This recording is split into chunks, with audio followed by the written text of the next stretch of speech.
Good morning.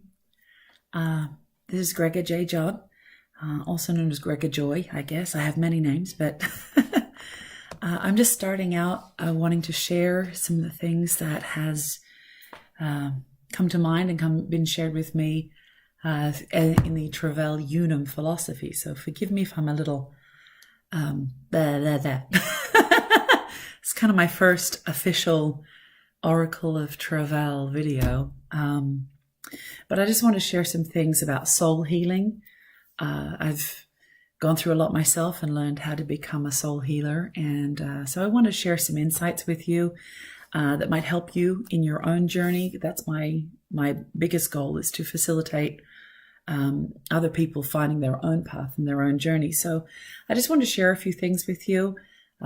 As I look around, a lot of what I see in the world, both locally and not locally, for me, what I see manifesting around me, they're all many things that I have foreseen, and things that I've read about in the library of my mind palace. Stick around, I'll talk more about it later, but I just want to share this with you. I've seen a lot of story, and that's how I relate to the world. I'm a storyteller, a story crafter. So I relate things like physics and math and religious and faith and all that sort of stuff. I relate it in story, and you can read a lot of my tales as well. But specifically, I wanted to share with you that what happens when we envision something in our mind and we try to manifest it into the world about us. Because as I've looked around myself recently, so much of what I see looks nothing like I imagined it. In fact, there are many dreams that I personally have had, and I have personally worked to try and make happen in the physical world, that I could not do. But now all of a sudden, as timing is right, I'm seeing these things happen. But I'm not the one doing them. So my dreams are starting to come true, but other people are working them. So I just wanted to share with you the process of how things go from a spiritual imagination to a soul dream and into the physical realm. And that's how we create our reality, because we create reality in the present, from lessons we've learned in the past and things we dream of in the future. And a lot of people already know that, but I wanted to share with you the language and the coding and how that translation occurs. Anytime you learn a foreign language like English and Spanish, or as I did, ancient Greek to English in college, because I was that nerd, I learned that one word, if we look at one word like this, and this is the definition of the word in one language, and we're trying to find another word in the other language that kind of matches up. And oftentimes you'll find that words from different languages do match up. And this centerpiece is the definition. So this means this. But in any foreign language, there's always the connotations that are subtracted from or added to. And so there's always a weird crossover whenever you're translating one language to another language, that it might mean that you might use one word to mean the same thing in two different languages, but in one language it means that and some other things, and in the other language it means that and other things. So that's just kind of basic imagery. And I wanted to share with you how that happens in the soul and unseen realms as well. And often the whispers that we hear in the spiritual realm when we're listening for divine inspiration, those whispers are translated into our soul language. And our soul language is our mind, our will, and our emotions. So it's how we think, how we make our choices, and how we feel about things. But I want to share that every single soul has its own unique, special soul language.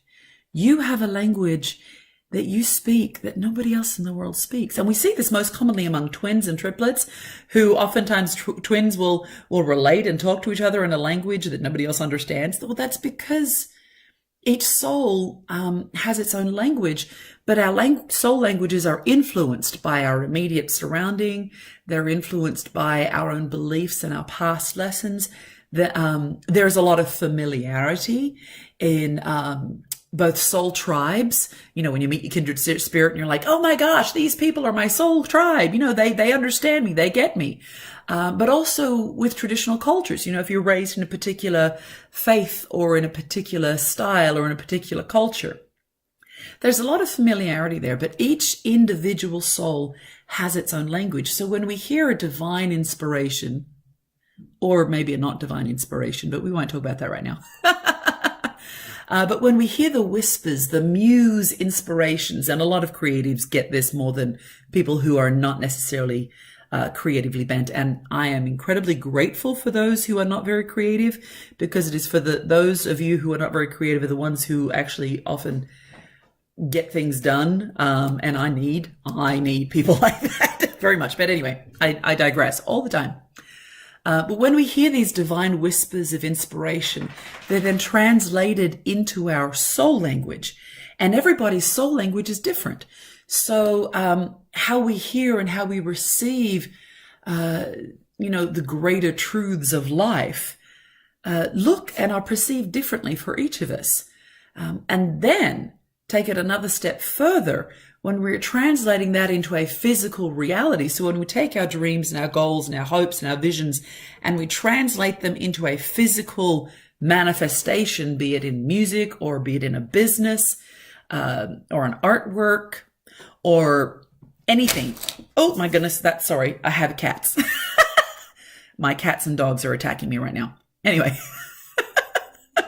welcome to my life. When we translate into the physical realm and the work of our hands, so we've taken from here and we've made a work of our hands, that's a huge border crossing. See, they're each border crossings from spirit to soul, from soul to physical. And these border crossings, the border crossing from anything that is unseen with these physical eyes into the physical reality is a very hard and harsh border crossing. It's like this really tough thing. And when it comes through, it never looks the same. Ask any artist, ask a business entrepreneur, ask anyone. When you finally have this product that you've created, it looks nothing like what you originally imagined, but it still works. There's that crossover. Remember? So I want to just encourage you guys that as you're hearing things, if what you are hearing comes out a little different to what everybody else is doing, and then when you bring it into manifestation, it looks nothing like you expected, that's okay. Okay? It's okay. You're fine. It's beautiful. That's just the translation of codes.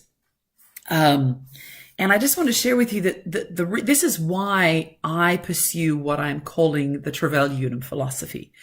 It began as I wrote in the Trevel Storyverse. I've got lots of fantasy fiction, science fiction tales in a Trevel Storyverse where people use these magical energies. And in the Trevel Storyverse, there are 9 basic energies, because I didn't think 4 was nearly enough. So the 9 basic Trevel energies that you see in the fantasy science fiction storyverse that I write in, but then also translate to personality aspects and characters. So very real things. The energies are light, electricity, air, fire, water, fauna, animals, flora, plants, earth, and metal. So those 9 aspects, those 9 energies are what my fantasy, magical, supernatural creatures use as magic or powers or supernatural powers and alien, all that sort of stuff. So that's the fun fantasy side. But they also relate to everyone's personality. I'm a lot more a fauna energist first and foremost. That's my major. So while I might be very changeable and flexible, depending on which fauna energy I'm relating to, I also have a domestic side and a wild side and all that sort of stuff. And I'd love you to learn those journeys about how those different energies relate to you. And as you hear those 9 energies, So I don't really do tests, like those tests of which energy are you that you find online, because you better than I do, and much better than any test could. So as I run through those energies again, just listen and see which ones kind of trigger you, and you're like, yeah, that's that. I associate with more of that. Trust yourself. You better than anybody else. So again, that's light, electricity, air, fire, water, fauna, flora, earth, and metal. and then apply all the science that is associated with all those. And you can actually find personal characteristics. Done it in a book. Check the book out. But the other thing I want to share is which each of those energies, there are positive aspects that go with that. Light and love, electricity and joy, air and peace, fire and patience, water and kindness, fauna and goodness, flora and gentleness, earth and, it's flora and faithfulness, doing it all in my brain, earth and gentleness, then a metal and self-control. Again, I've got it all written down, so I'm just going off the top of my head, and I'm a very flighty person sometimes, so forgive my humanity. I give grace to you and yours. But I just want to share these with yous, that's my Australian coming out right there, with yous guys. Oh my goodness, just laugh with me, darlings, it's okay. But I want to share this Trevel UNUM philosophy with everyone and begin to start really doing it more deeply and more intensely in videos. You can read my books and things like that, because being Trevel is about being at one with the power of the universe. And while on one hand, it's a really cool, fun fantasy science fiction fandom to read stories in, but on the other hand, it helps you to understand and know yourself better. And when you know your own self better and then understand the characteristics of others, you can sit back and be like, oh, you're not like me, and that's okay. And isn't that great? And we can love the rest of everyone around us. I began this journey trying to answer the question for myself, why can't we all just get along? Oh my gosh, there's so much fighting and argument, and it's so unnecessary. The Trevel UNUM philosophy seeks to, like an archaeologist, brush aside all the differences that we argue about, the specific details and all that sort of stuff, to bring it down to a base core of all humanity. And I'm going to say something very brave here, because it's hard for me to say something with this much confidence. But the Trevel philosophy is like the Rosetta Stone of all faith, all beliefs, all religions, all morals, all ethics. It is the foundation ground, common ground that everybody on planet Earth can stand on and see like, yeah, no, I agree with that. And then from there, from this foundation of oneness and unity, where we all come together as one to agree, yes, love, joy, peace, patience, kindness, goodness, faithfulness, gentleness, and the self-control to remain in those, that is a foundation of all humanity. And the lack thereof is the flip side of that, the yin yang. That's more. Anyway, but this is the foundation that I want us all to stand on. And then from that common ground, we are free to continue in our own personality, our own traditions, our own cultures, and build our own belief system, because we're all different people. You know, a fauna analyst who relates to animals and the procreation of life and the progression and the wild and the domestic and all that stuff does not compute with someone who is a metal analyst who's like, this way, this way, this way. I'm a sword. It's going to be this way. And we're going to do it like this. And it's going to be beautiful. And it's going to be hard. And it's going to be sharp. And I'm like, why? God bless the metal analysts.